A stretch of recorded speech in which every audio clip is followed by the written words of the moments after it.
Welcome back, everybody. I'm Blonde Fox, and today we're going to continue playing some more Genshin Impact. So last time we left off, we started on with the main story stuff again, and Ganyu and the Adventurers Guild sent us to investigate some basically treasure hoarder and abyss, like messing with an abyss runes activity kind of thing.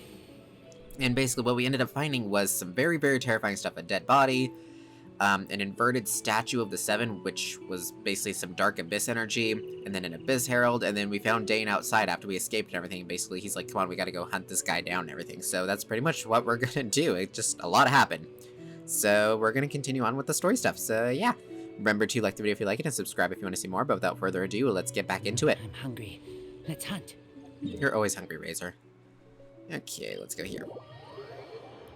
I'm so glad we got all these teleport points now, too, so we can just kind of go from place to place. Ooh, okay, it's that thing again where we gotta look for the traces, which are the little purpley, circly thingies, right? Like, they're casting spells or whatnot around here. Whoa, okay. Fine, you wanna play it that way? We'll play it this way. A little bit more energy, and we can drop a rock.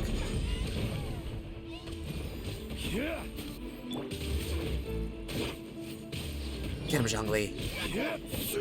He actually hits pretty hard. It's not as strong as Razor's hits, I'll say that much, but it's definitely good hits.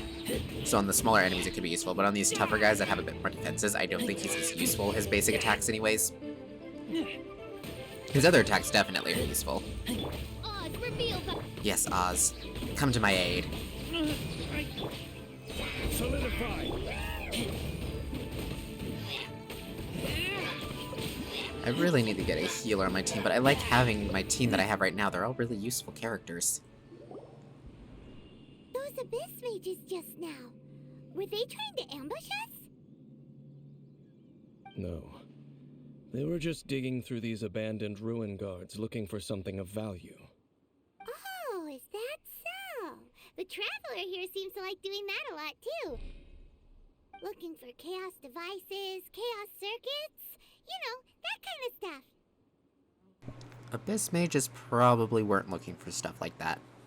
They wouldn't be searching for such ordinary objects.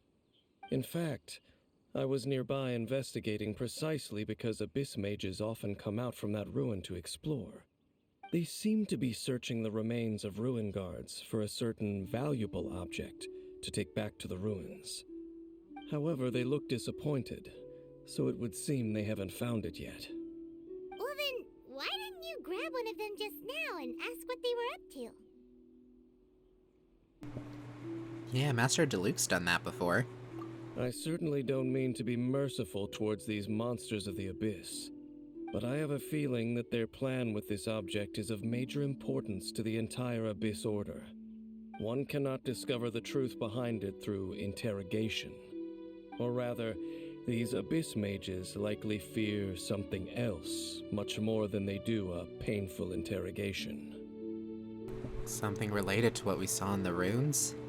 Paimon is getting goosebumps thinking about all of this. All right, we shouldn't waste too much time here. Let's continue our search. Yeah, that's a terrifying thought. What's more scary than what we saw down there, right? Okay, it's just walking along the path that way. I am going to go ahead and heal him up then. I was going to say, if there was a statue nearby, I'd probably just stop at the statue. I don't know why I hit that button. I keep wanting to use the D-pad. I need to make more food. I really need to make more food. I didn't realize how little food I had, actually. Okay. Let's see.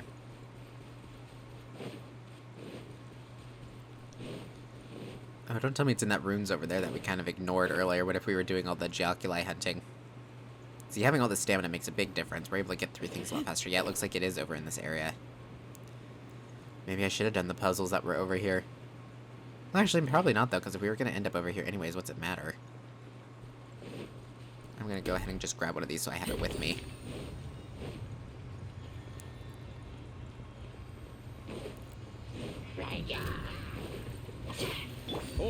Uh-oh, it's gonna be one of the big bad guys. By royal decree, think you can get away? No, they can't, Betty. Don't let him. Lots of bad stuff going on.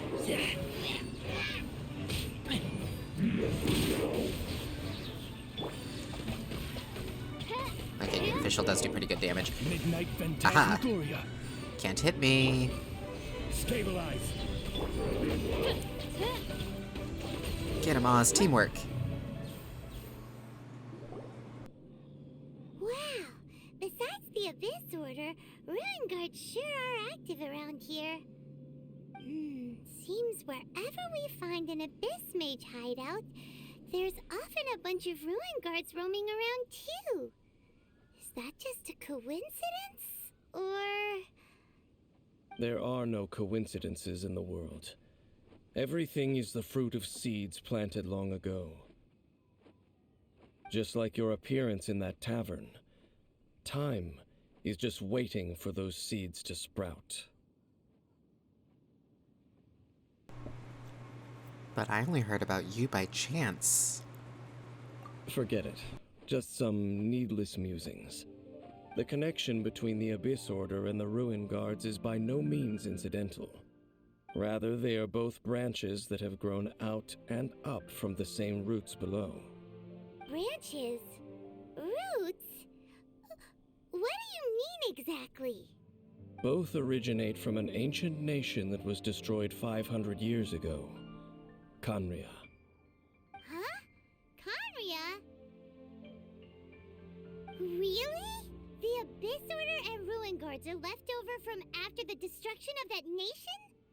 Oh, speaking of Khaenri'ah, that's really a super ancient name.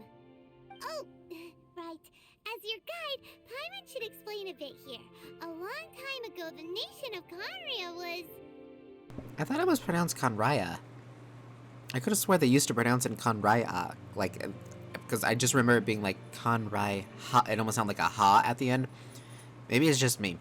Or they might have changed it, because I remember reading somewhere that they went back and changed some of the stuff, possibly. I can't remember now. Anyways, it doesn't really matter. It could be that I'm just imagining things wrong or whatever. That happens all the time. I know about Khaenri'ah Huh? because I have memories of Khaenri'ah. You have memories of being there. But that nation was destroyed 500 years ago.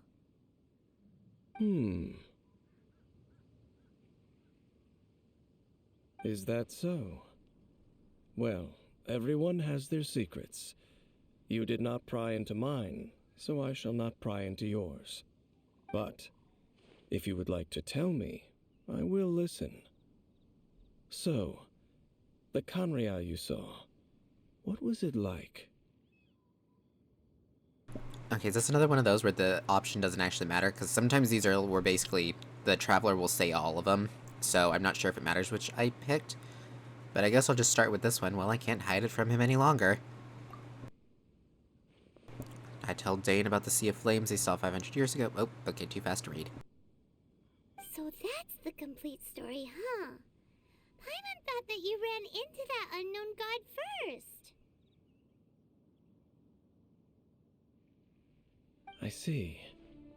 So your first memory after coming to this world was being awoken by your sister from within that meteorite. It seems your sister woke up first. But the question is, how long before you? And then your sister told you that the destruction of Khaenri'ah plunged the whole world into chaos, and that you two should leave this world called Teyvat? The destruction of Khaenri'ah? She said that? That's what I heard at the time. That destruction you witnessed, that's history from 500 years ago. It seems the first time you awoke in this world was indeed during that period. Huh. So your sister must have understood this world better than you did, because she woke up first. And it was shortly after that that you encountered an unknown god who blocked your path, so you couldn't escape. Oh, Paimon knows this part really well. I understand. When you awoke at that time and hurriedly tried to leave for another world, you didn't know anything about Khaenri'ah. But now, since you have come to gain some understanding of Teyvat, you are able to guess that the war you witnessed all those years ago must be the war that ended Khaenri'ah. Am I right? Ah, if that's the case, you must have been flipping through all sorts of books during our adventure these past few months. Before going to Mondstadt, you had just looked at some vague materials. Later, we managed to gather a whole bunch of old books from all around Mondstadt and Lille, but you told Paimon they were useless. So, the whole time you were just trying to learn more about Conria so you could find your sister? It's the second most promising lead after looking for the 7. Oh, yeah. You can travel around the 7 nations to find the 7. But where can you go to find a nation that was destroyed 500 years ago? I probably know more about Conria than both of you. Conria was a nation without a god. Not because it had a god that died or abandoned them, but because it never had a god to begin with. It was a powerful nation, built purely by humans. An unprecedented, flourishing, and glorious civilization. It was the pride of humankind. A nation without a god? Later events unfolded just as you remember. It was all destroyed by gods. You mean that... 500 years ago, the gods descended upon the world and brought desolation to Conria. The pride of humankind was uprooted and crushed, like a weed removed from the garden of the gods. How could that be? The history books don't say anything about that. That's horrible. Yes, well, continuing to discuss the past now will only dampen our spirits.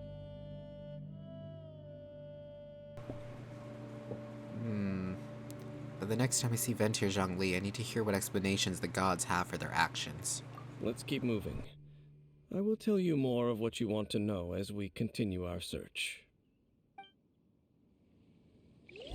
So that's interesting. So basically, Conria was a very flourishing nation and everything that didn't need gods. They were just basically technologically advanced, which they're probably the ones that made the rune guards.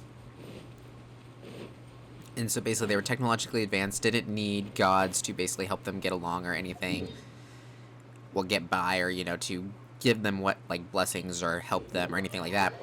And so basically the gods eventually descended on them and just destroyed them. So why did they do that? Was it because were they becoming too powerful?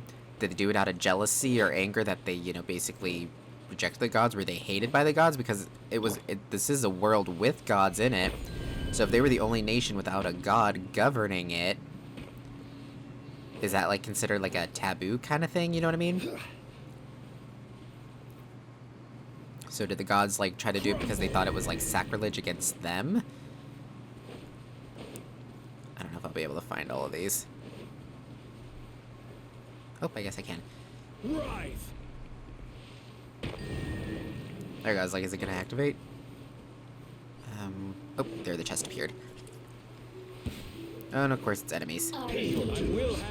But so that's interesting. So basically they destroyed the nation simply because, well, we don't know for sure, but basically the couple of reasons why, it almost sounds like it was just out of, like, a jealousy type situation. Not even jealousy, like, basically they didn't want them to thrive, because if they could thrive without the gods, then what's the point of the gods kind of thing? Or maybe they were fearful that they were gaining too much power and the gods wouldn't be able to stand up against them. I can see that being a case too. I don't know, it's interesting. It's really messed up. Again, this game actually has a really interesting story for it being a free-to-play game. Because that is a problem I generally have with, like, free-to-play games and whatnot. A lot of times the story, like, a lot of MMOs, I'll play through and a lot of times I'll just, like, skip through the story, or a lot of character dialogue I'll just skip through because I'm like, I'm really not invested in the story because it's not even that interesting or it's very generic. But this game has a really interesting story. At least to me. I know to some people they're just like, the story is, like, one of the worst parts of this game, but to me I actually really, really like it. Ooh, that area over there is where we gotta do all those orbs that we got from completing the statue. That's where the orbs go. Again, we'll probably do that puzzle later, and I have, like, a tickle up my nose, and it's, like, burning my nose. Oh my gosh, I hate that. It's like a backward sneeze. Oh my gosh, it hurts. My allergies today have been absolutely killer, and I have no idea why. Well, okay, I guess I kind of have an idea why. It's like we've had some wet, like, rain the last couple of days and whatnot, and it's, you know, as weather's changing, and then today's, like, super sunny and everything, so everything's probably blooming, and then also fall's getting ready to start, so leaves have started falling and everything, and I'm, like, really allergic to tree pollen, surprisingly.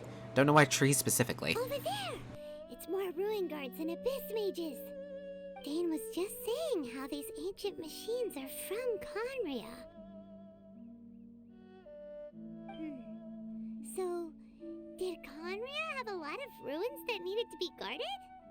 No. Ruin Guard is the name modern people have given these machines. No one called them that 500 years ago.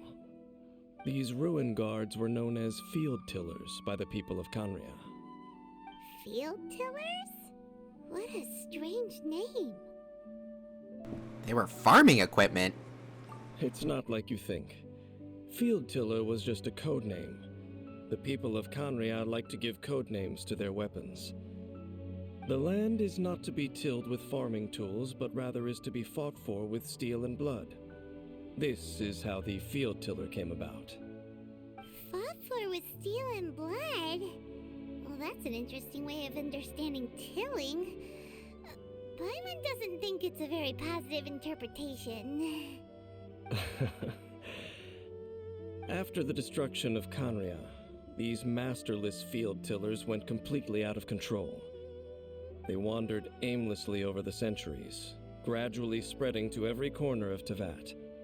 Perhaps resonating with the sorrow of other civilizations lost to time, they found their way to various ruins across the land, where they lie dormant. That sounds so sad. Wandering aimlessly for 500 years. Once you understand more, those details won't mean much to you. But no matter their past, all that remains of them now is the danger they pose. So destroy them all. Ooh, puts us right into a fight.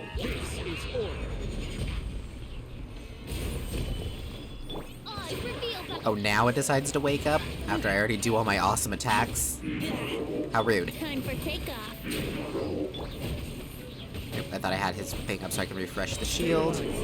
Oh, I guess I could also do this. Ooh, big fist.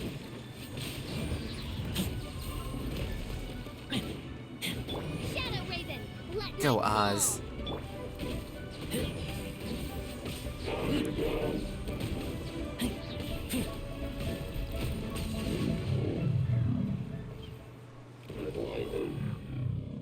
Huh? This abyss maze dropped a talisman. Could it be a communication of some kind? This talisman seems connected to the Abyss Herald. But why would an Abyss Mage be carrying it? Perhaps it really does contain information about their operation. But Paimon can't read the writing on it. Is that the script of Conria? Engulf the faith of an enemy in flame, and bring glory to Her Highness the Princess. What? Is that what it says? Loom of Fate, initial operation. They, the Abyss, seem to be carrying out a large operation. The keyword here is Loom of Fate. It seems like they are still launching the operation, or rather, are still conducting preliminary tests. Loom of Fate? What's that? Is it literally a fate-leaving machine? Is it related to the inverted statue?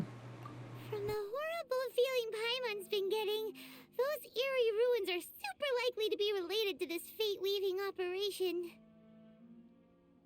So, Dane, what message does this talisman contain? I'm reading it now. An ambitious operation. But some parts are difficult to understand. How so? In short, the first phase of the plan is related to Osial, Overlord of the Vortex. The Overlord of the Vortex? You mean that god in the ocean? We weren't able to destroy it last time. It was just crushed by the Jade Chamber. What do they want with Osial? Could it be the same as with Dvalin? I know of your past heroics regarding Dvalin, and I also know of the Abyss Order's role in the Storm Terror incident. Though you may not have been aware of it at the time, you were thwarting an Abyss Order operation similar to this one. Last time it was Venti's old friend. This time it's a huge ancient god. The Abyss Order keeps setting their sights higher and higher. Will the Abyss Order use their lies and dark magic to corrupt Osile, just as they did Dvalin? No. From the contents of the talisman, this operation goes one step further. They won't just corrupt Osile's mind. They also plan to use the ancient technology behind the field tillers to completely transform Osile's body. Is that even possible? So wait, the Abyss Order wants to make some sort of cybernetic squid god of mass destruction? Sounds about right. Oh my gosh, that sounds horrifying. Very few people today truly understand the civilization of Khaenri'ah. Though, of course, the accuracy of that understanding itself is difficult to judge. Only the Abyss Order has consistently sought out the remnants of Khaenri'ah. Despite being far from human, they seek out this lost human civilization quite persistently. The talisman's message states that they will use the defiled statue as a base, attaching Osile's limbs to construct a mechanized god. And the new core that shall replace the orb usually held by the Statue of the Seven is the eye of the very first field tiller. The eye of the very first field tiller? Oh, Paimon gets it! All those Abyss mages are looking for the special eye, right? It would seem so. They haven't found it yet. We still have time. This whole thing keeps getting more complicated. But basically, it all has to do with that eerie statue of the Seven we saw, right? Yes. According to the talisman, the eye should be placed in the hands of the defiled statue, thereby imbuing the newly born god with the power to topple the divine thrones of Celestia. Celestia. Oh boy, the Abyss Order sure isn't holding back with this plan.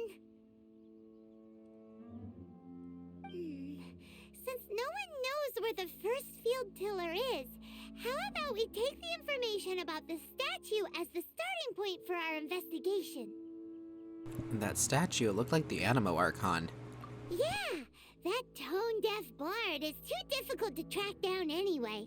Let's go to the cathedral first and ask around. Maybe we'll learn something. The cathedral. Huh? What's the matter, Dane? Nothing. Let's get moving.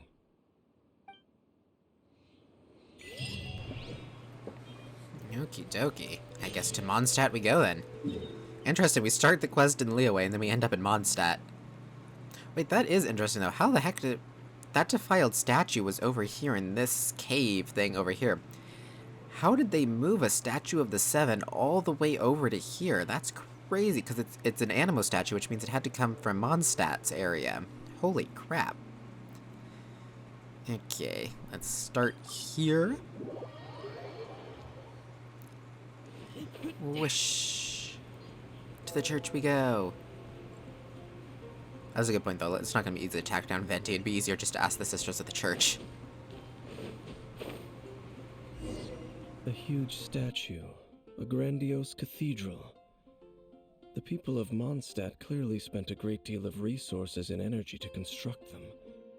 But how aware of this was the Animo Archon on receiving this gift? And how much did he give back in return? Faith doesn't ask for anything in return, though. Does it? As long as the gods have a clear conscience about it all, there's nothing I can say about it. Shh! We're about to enter the cathedral! Don't say anything bad about the Animo Archon! And actually, the Animo Archon is... never mind! I never specifically said I would enter the cathedral. I'll leave you two to mingle with the sisters. Huh? But we've done everything else together. You are the honorary knight of Mondstadt. They will surely allow you to poke into these affairs with their utmost trust. Having me tag along would only make them suspicious. You don't think you'll be popular among the sisters? Correct.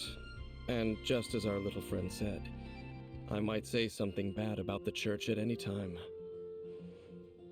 When a non-believer steps onto holy ground, the result is never pretty.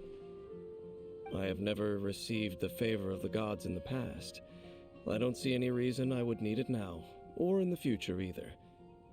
That's enough about that. While we've been chit-chatting, the Abyss Order continues to act. Okay, then we'll just go in ourselves and ask around. I should warn you about one thing. Don't go mentioning the defiled statue inside the cathedral. The Church of Favonius wouldn't ignore the matter of the statue, but if they rashly tried anything against the Abyss Order, it would only ruin whatever element of surprise we may have. Also, meddling in the affairs of the Abyss usually doesn't end well for anyone.